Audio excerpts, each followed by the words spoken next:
Hey guys, in this video, I will show you how to transfer money from Telegram wallet to your bank account. Alright, so let's begin with the video. First, open up your Telegram wallet. Once you opened up your Telegram, I'm going to show you two ways actually how you can transfer your money to your bank account.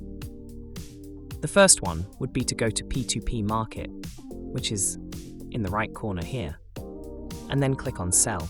From here, you want to choose your cryptocurrency which you want to sell, and after that, you want to go ahead and choose the best method.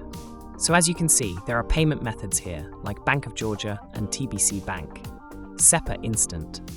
But basically, all of these has an option, and you basically choose an option which fits you the best. Let's go ahead and try this one.